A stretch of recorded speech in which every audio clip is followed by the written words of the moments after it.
Hello students, we are going to solve Cambridge Book 1 Practice Test 2. The title of the reading passage 1 is Right and Left-Handedness in Humans. Without wasting my time, I will immediately go to the questions. So question number 1 to 7 says, use the information below in the text to match the people listed A to E. So these are the names of the people over here with the opinions. It means the statements below are the opinions of the people whose names have been given over here. Write the appropriate letter A to E. So you have to write the letter in your answer. Don't forget that. In the boxes 1 to 7 on your answer sheet. Some people match more than one opinion. Wherever it is something like this, be very cautious and alert. It means there is a 90% chance that some of these names would be repeating in your answers. So what are we going to do? Without trying to understand how to pronounce these names, we just read them. Dr. Broca, Dr. Brinkman, Geschwin, Galaberda, Charles Moore and Professor Turner. And we don't read these statements. There are some more questions in this section. So let us read those questions as well.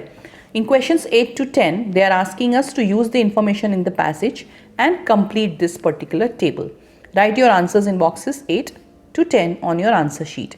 So here, wherever it is blank, the columns which are blank is asking us to write the percentage. It means our answer is going to be definitely in numbers, right? So all these answers are going to be in numericals. What are the keywords that we have to look for? One parent left-handed and one parent right-handed. So we have to first start looking at numbers. Wherever there are numbers, especially percentages, we would be able to spot these informations. Both parents are left-handed and both parents are right-handed. So I believe this is going to be very easy. Two more questions are there in this particular passage. So it is asking us to choose the appropriate letter from A to D and write them in boxes. So answer of 11 and 12 is going to be multiple choice. We just read the question over here and we do not focus on the answers. A study of monkeys has shown that. So we have to see in the text where does it mention about study of monkeys. And according to the writer, it means the writer of the article, left-handed people. So there would be some characteristics of left-handed people. So what am I going to do now? When I'm going to scan the article, I would be looking specifically for words like study of monkeys, something where the writer has mentioned something, percentages and proper nouns of these people. So let us quickly start spotting numbers and these proper nouns. Without wasting any time, I'm going to quickly scan through my text and see if I can see any percentage. So I can see 90% over here, okay? And then I can see Professor Brian Turner. This is important for me. Okay, I move ahead to the text and I quickly scan and see if there's any other number. Yes, I can see 6%, I can see 40% and I can see 15 to 20%. So there are a lot of numericals. Let me check if there's something about parents and their handedness. So look at this. Right-handed parents, two right-handed parents. Okay, left-handed parents. Right? So this is where my answer of few questions is going to be, and it's going to be very easy for me to find out. Let me go ahead and try to spot some other proper nouns which I have read, names of people. So I can see Dr. Paul Broca over here. Okay.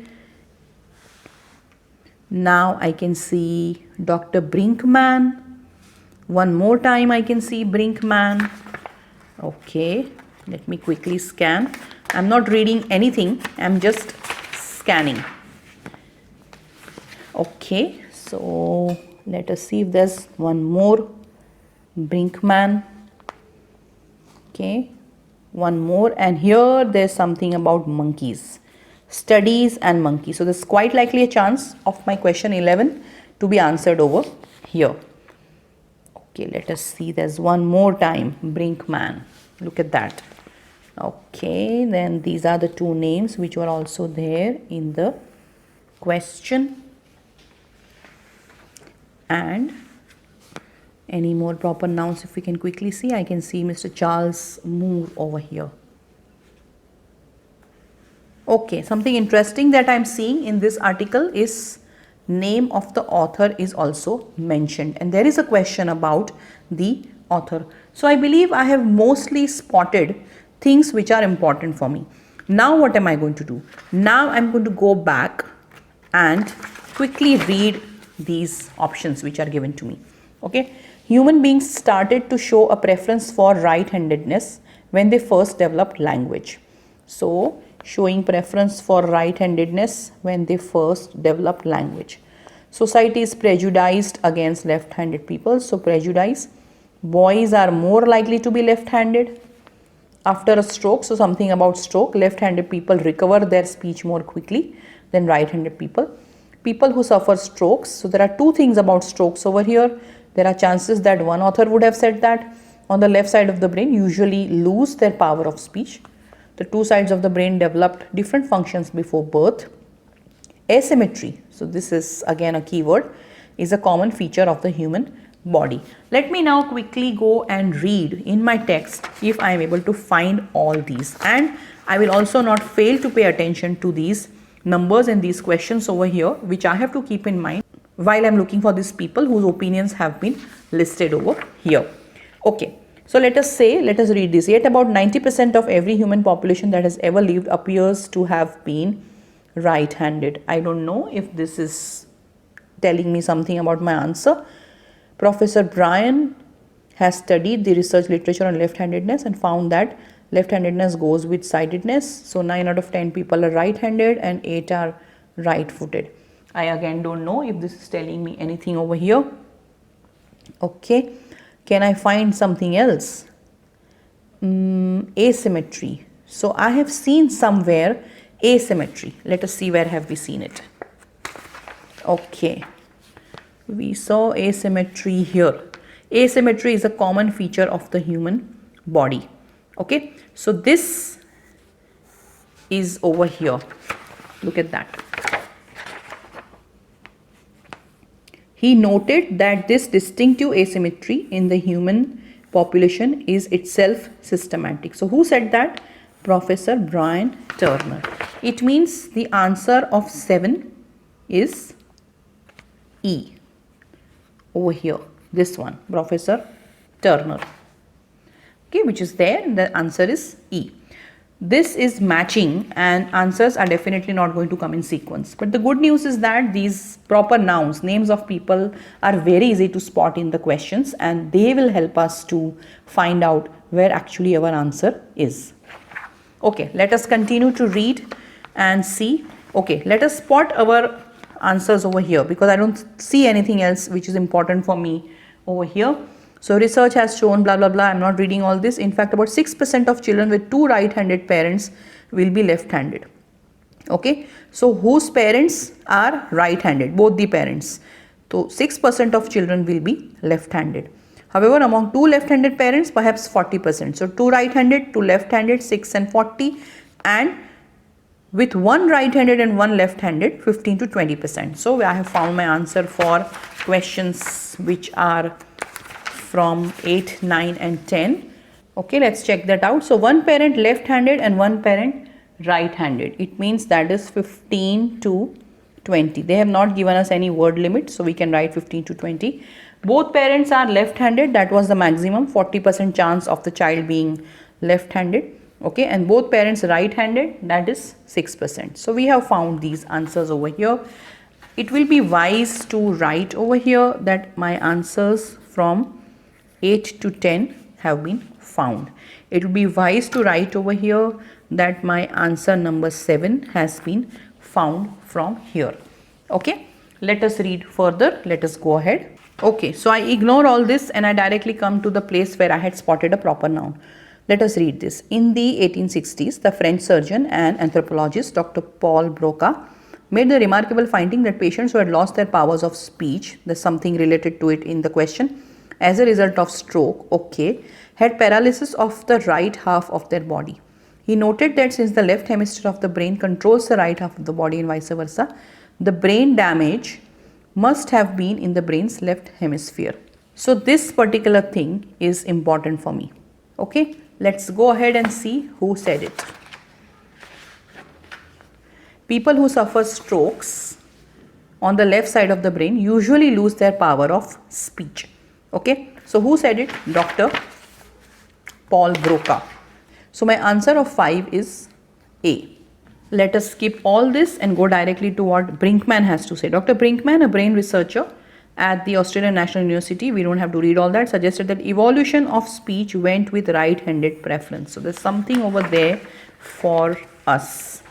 Human beings started to show a preference for right-handedness when they first developed a language. Okay, so who said it? Brinkman. So this is B. Okay, let's go ahead. According to Brinkman, the brain evolved, became specialized for fine control of movement.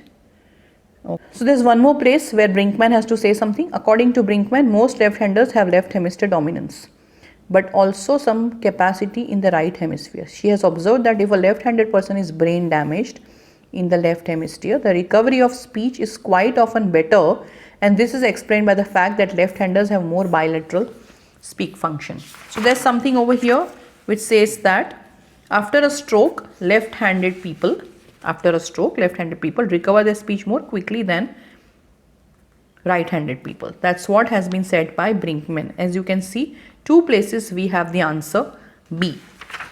Okay, let us read what Brinkman has to say further. In her studies of monkeys, Brinkman has noticed that primates seem to learn a hand preference from their mother in the first year of their life. Okay, and then all this is not important. Brinkman claims to have discovered a trend of monkeys towards asymmetry.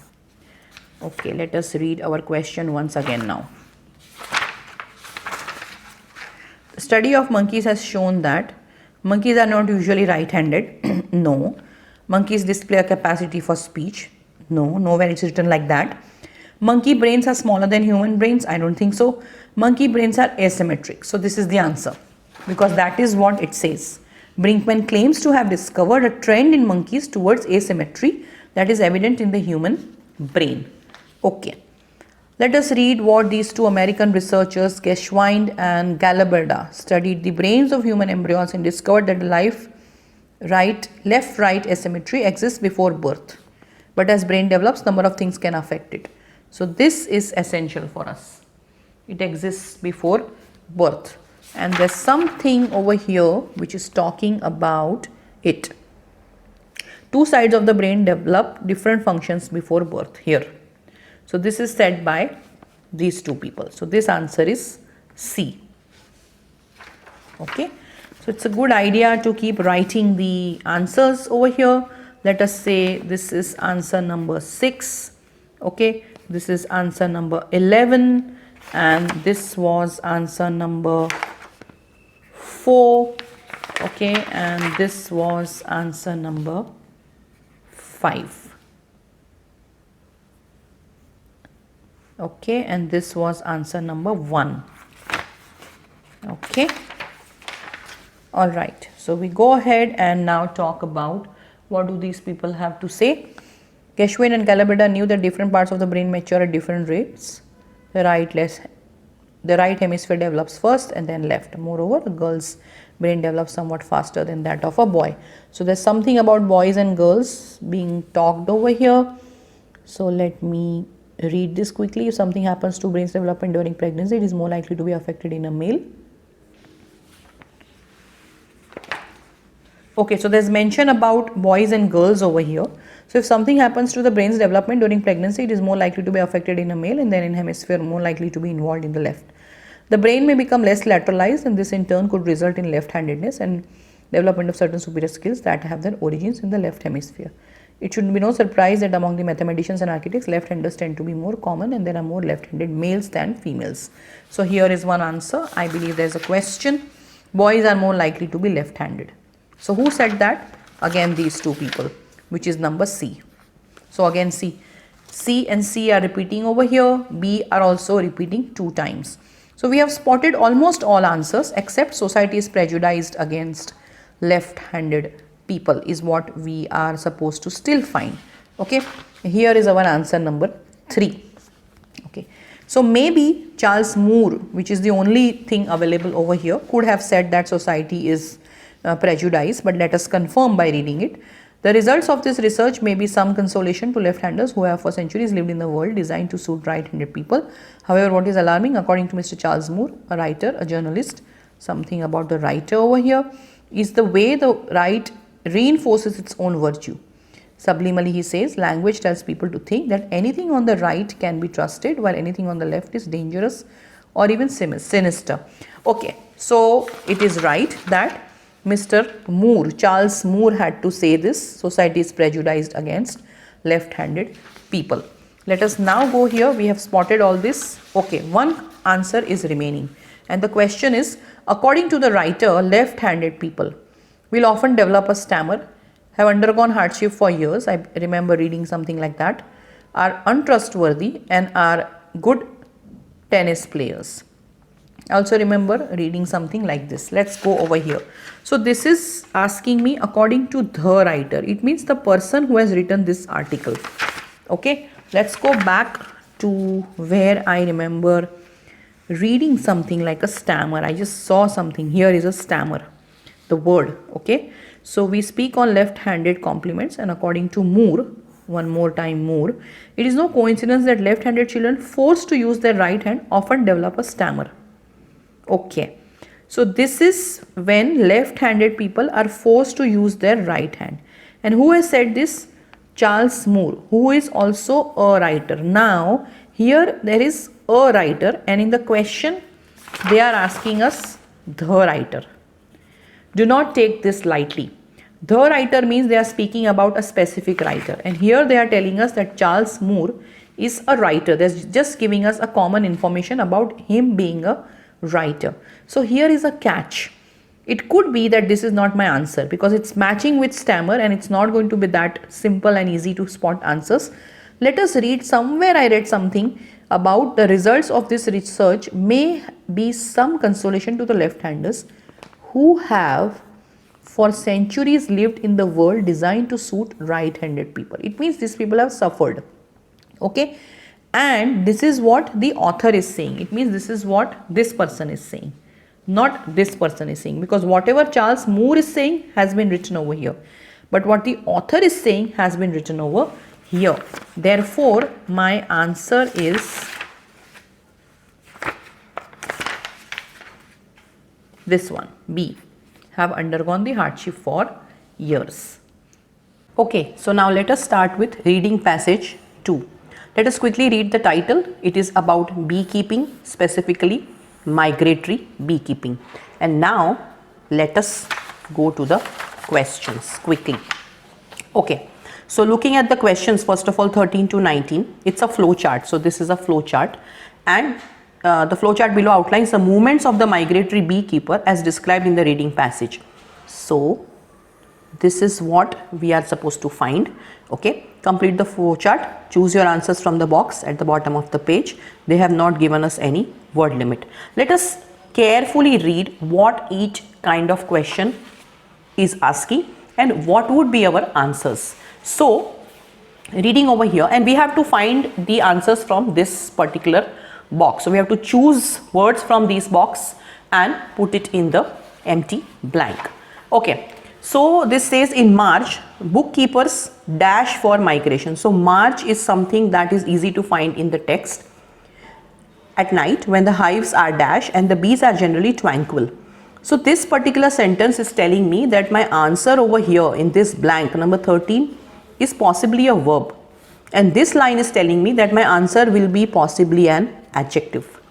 Okay, and a little dash can ensure that this is the case. Now this is telling me that my answer will be a noun.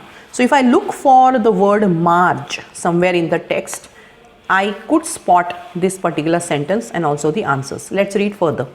They transport their hives to orange groves. So again, this is the keyword, where farmers dash beekeepers for placing them on their land. Now this answer will be a verb, definitely. That's what the blank is telling me. Here the bees make honey.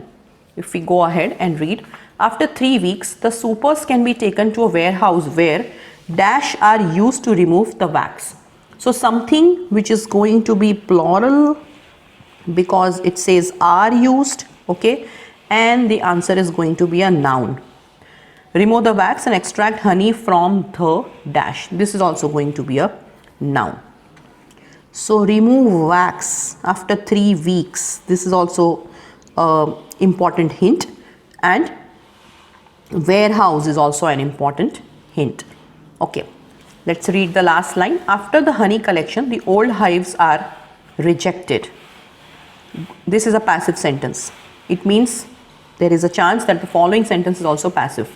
Good double hives are dash and requeened. So this particular verb, which is a past participle, is telling me that there is a chance that there will be a verb over here which is also going to be preferably a past participle, because this is a passive sentence. So we know what answers to expect over here, and sometimes it's easy to also match.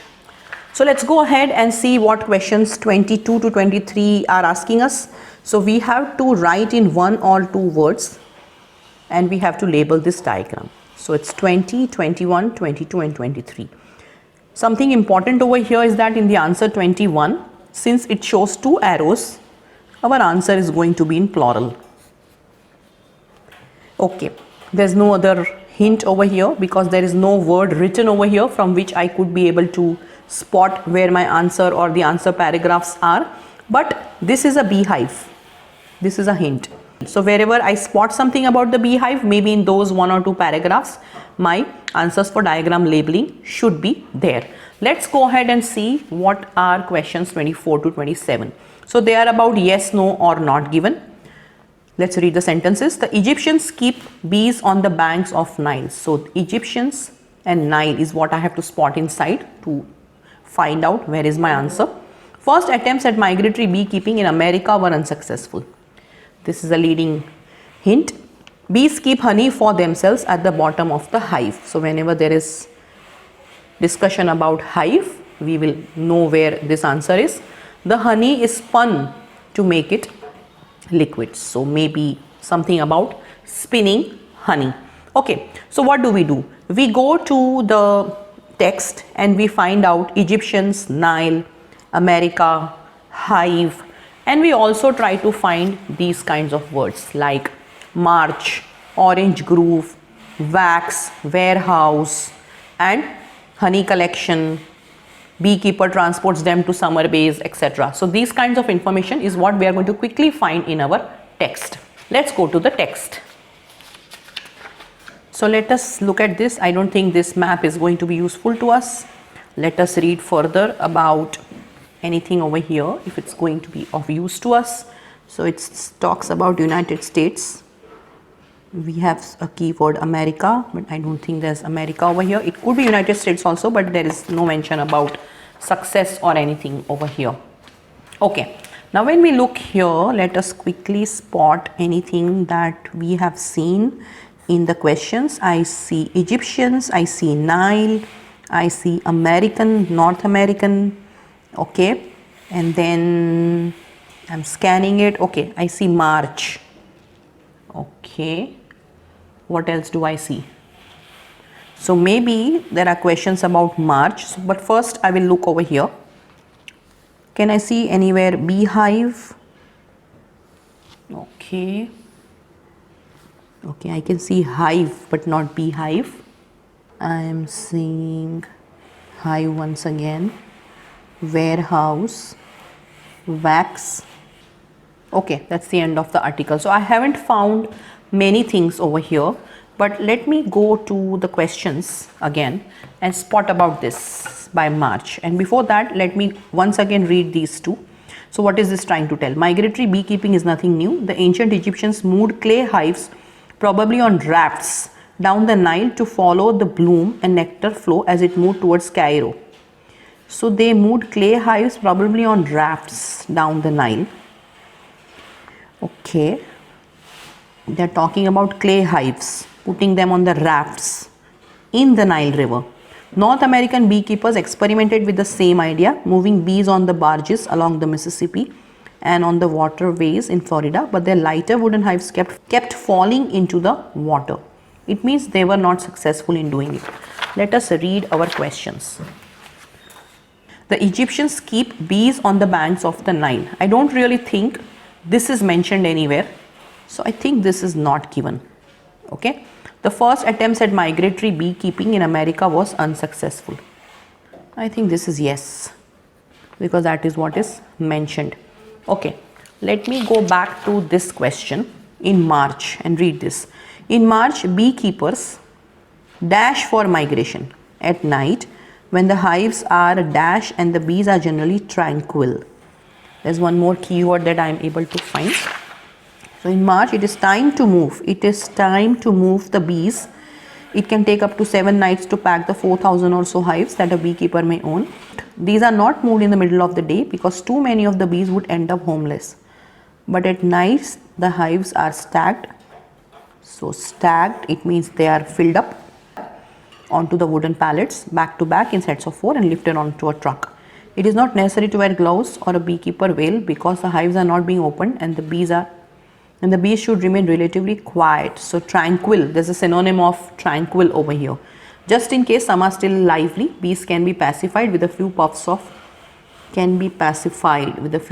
smoke blown into each hive's narrow entrance. Okay, so I think I've kind of understood this, and let us read this once again. What is this saying? In March, beekeepers dash for migration. So let's look for something over here. Smoke for migration. No, smoke is, what are the verbs over here first of all, because our answer is going to be a verb. So this is a verb, this is a verb. This could also be a verb. This is a verb. This is a verb. This is a verb. And this is a verb. What is matching over here and what matches with the text meaning? In March, beekeepers set off. No. Pollinate. No. Empty for migration. No. Pay for migration. I don't think so. Charge for migration. Split for migration. No. They prepare for migration. And that is what this is saying. In March, it is time to move the bees. So my answer is going to be over here. Prepare. Right? And I cut this off from the box so that I don't have to look at it because I'm sure. Hives are dash and the bees are generally tranquil. So answer is going to be an adjective. Hives, what is an adjective over here? This is an adjective. This is an adjective. So full is an adjective, light is an adjective, empty is an adjective. Okay. So since they have told us that hives are stacked and there are so many, 4,000 in numbers, so I would go with the word full. Okay, hives are full, and I'm going to cancel this full. A little dash can ensure that this is the case. So that's a noun again. A little smoke, I saw somewhere, smoke can ensure that this is the case, since they are telling us that a few puffs of smoke blown into each hive's narrow entrance. Okay, fine. Let's read further.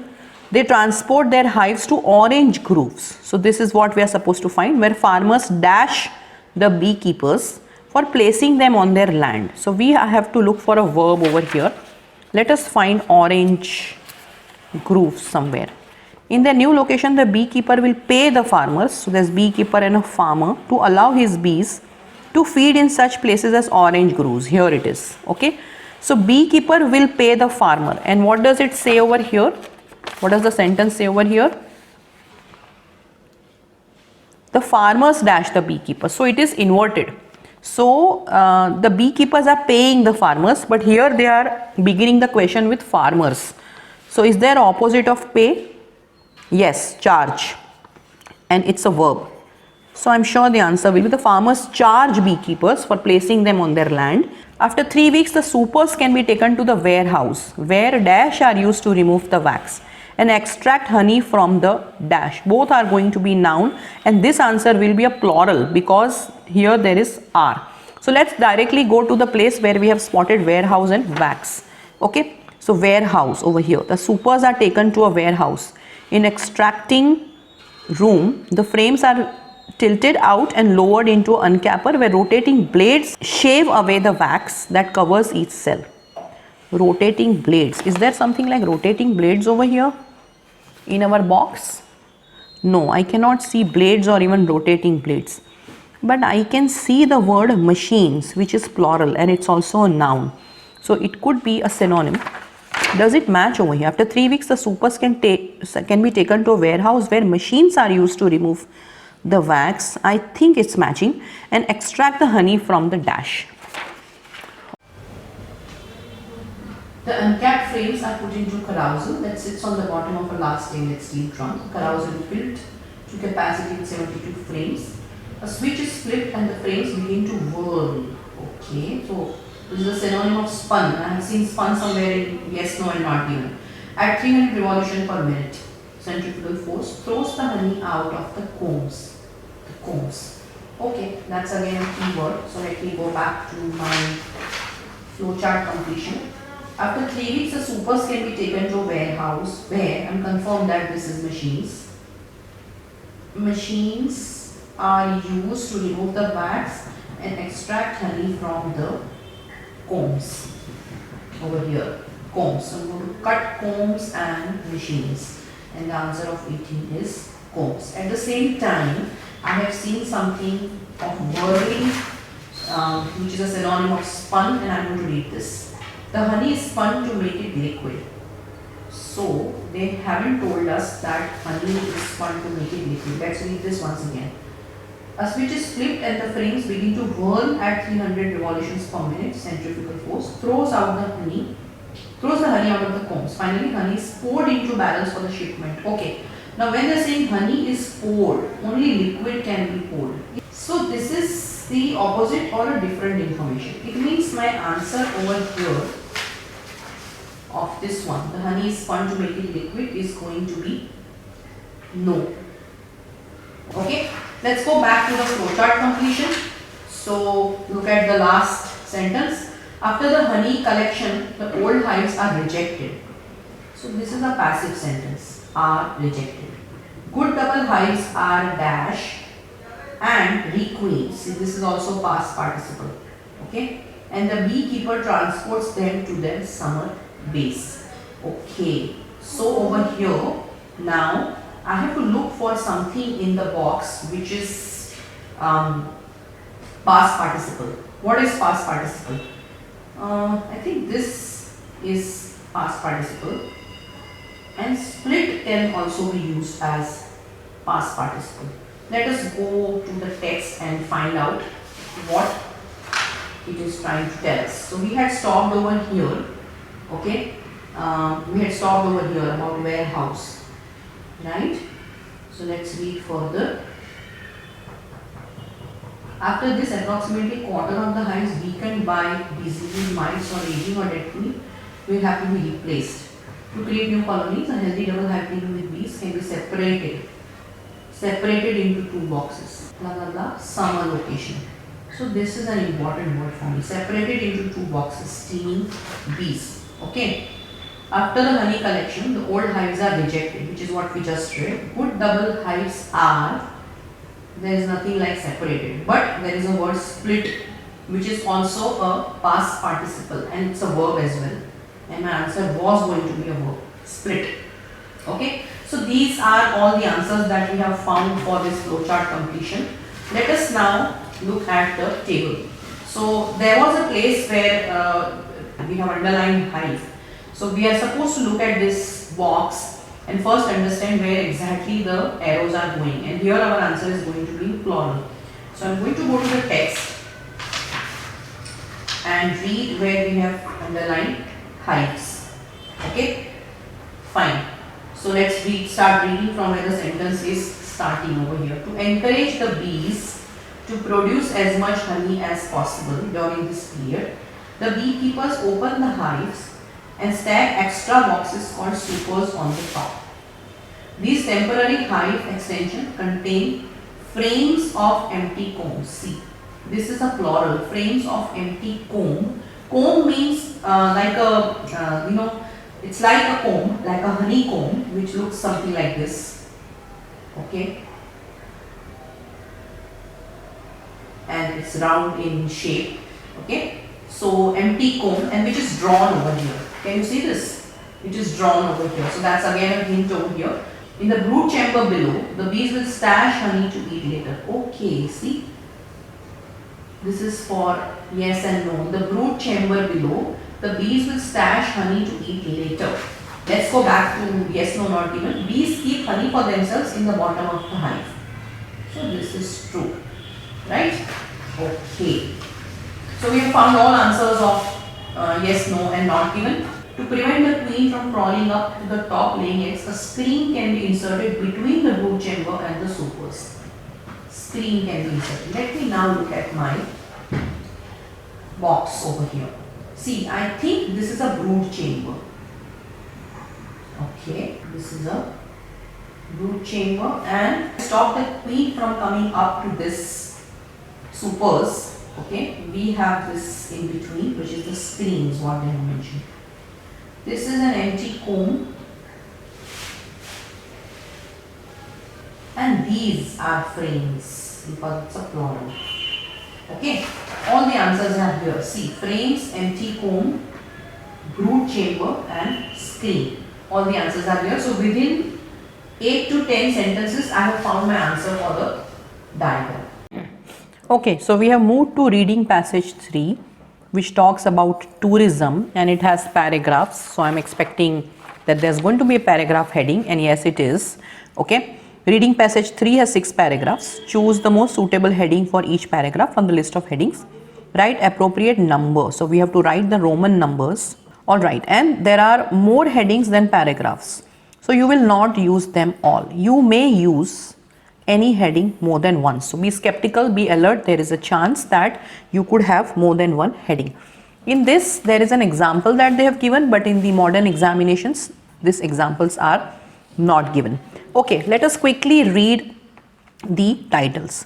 The politics of tourism, the cost of tourism. So politics and cost. Of course, the article is on tourism. So tourism cannot be my keyword, but politics, cost, justifying the study of tourism, tourism contrasted with travel, essence of modern tourism, tourism versus leisure, artificiality of modern tourism, role of modern tour guides, and creating an alternative to the everyday experience. Now this is over here already. Therefore, I'm sure this is not going to be our answer, but yes, it could repeat. That is what they are saying. But as of now, I'm sure that that is not going to be my answer. So I would have to look for politics, cost, justification of study, contrast with travel, essence of modern tourism, comparing tourism with leisure, artificiality of tourism, and role of the tour guides is what I have to look as keywords in my text in order to find the appropriate heading. So let's look at some more questions. Okay, we again have yes, no, and not given. So let us read this. Tourism is a trivial subject. Trivial means small, unimportant. An analysis of the deviance can act as a model for analysis of tourism. So deviance can act as a model. Tourists usually choose to travel overseas. Tourists focus more on places they visit than at home. Focus more on places they visit in comparison to home. Tour operators cheat tourists or try to cheat tourists. Okay, so we look for words like trivial, deviance, and analysis, choosing to travel overseas, focusing more on places of visit rather than home, and cheating done by tour operators. Let's look at some more questions. We have to match this. So this is kind of matching. They have told us that choose one phrase from the list of phrases to be complete each key point below. So we have to choose phrase with a key point from here.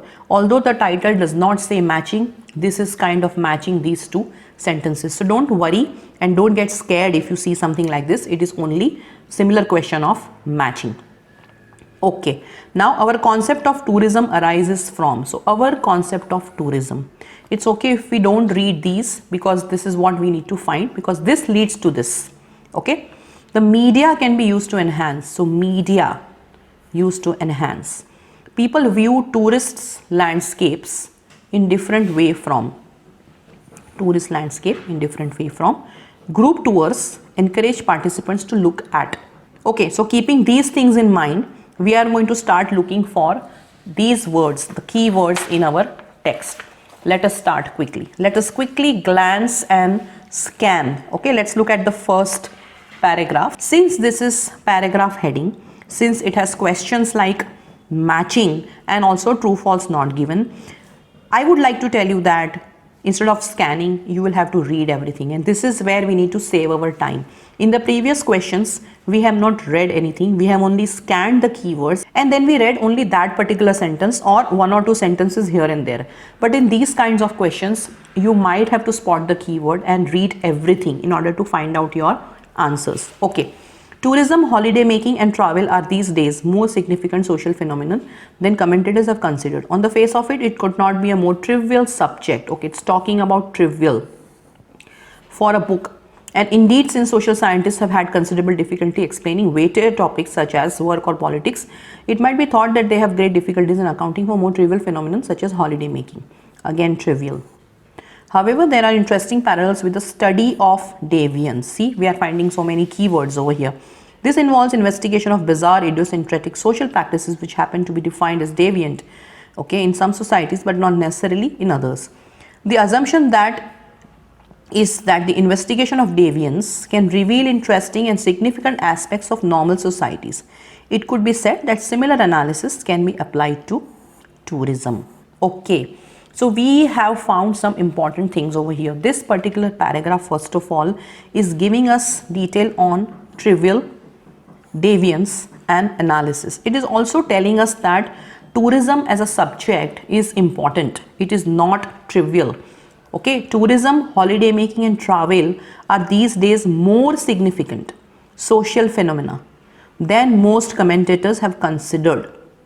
On the face of it, there could not be a more trivial subject for a book. It means on the face of it, it looks trivial, but it is not, right? So they are justifying that it is essential to study tourism. So I feel that this particular paragraph A, okay, is about the justification or justifying the study of tourism, and the answer is 3. So I'm going to scrape this off from here first of all. Okay, I also saw something over here that tourism is a trivial subject, and this I am going to put as false.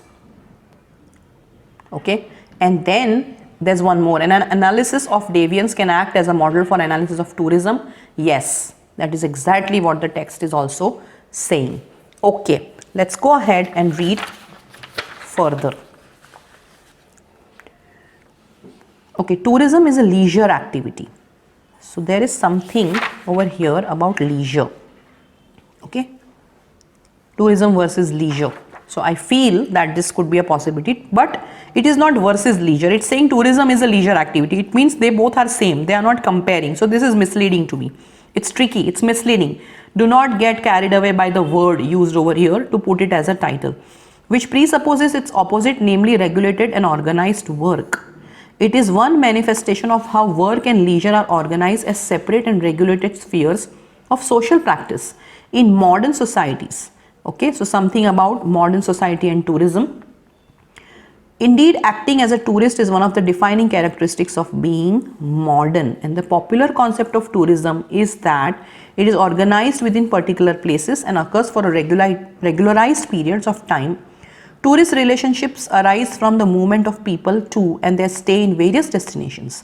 This necessarily involves the movement in that journey and a period of stay in new places or places. The journey and stay, by definition, outside normal place of residence and work, are of short-term and temporary nature, and here there is a clear intention to return home within a relatively short period of time. Okay, so this tells me something about what modern tourism is all about. It also tells me about how the concept has been manifested, that how work and leisure are organized as separate and regulated spheres. So tourism is leisure. So how work and tourism are basically separate is the concept of modern tourism, and this is also the main crux of modern tourism. So is there anything like that in our titles? The politics of tourism, cost of tourism, tourism contrasted with travel, the essence of modern tourism. I think this matches the best. The essence of modern tourism. Yes. Okay. And is there anything over here about concept of tourism. See, our concept of tourism arises from, okay, and local people and their environment, no. The expectation of tourist, the phenomenon of holiday making, maybe. The distinction we make between work and leisure, see, organized work and leisure, I think this is D. Okay, so I'm going to scrape this off because I'm very sure that this is my answer. Okay, great. Now let's read ahead. Paragraph C. A substantial proportion of population of modern societies engage in such tourist practices. New socialized forms of provision have developed in order to cope with the mass character of gazes of tourists as opposed to individual character of travel. Okay. Places are chosen to be visited and gazed upon because there is anticipation. Okay, that's a key word. Especially through daydreaming and fantasy of intense pleasure, either on different scale or involving different senses from those customarily encountered. Such, again, anticipation is constructed and sustained through a variety of non-tourist practice such as films, TV, literature, magazines, records. So these are all synonyms of media. Okay, and it's talking about anticipation, and here this much is telling me a lot about how tourism or group tourism is different from single person traveling. Is there anything of that sort over here? Number 4, tourism contrasted with travel. So paragraph C is 4, tourism contrasted with travel.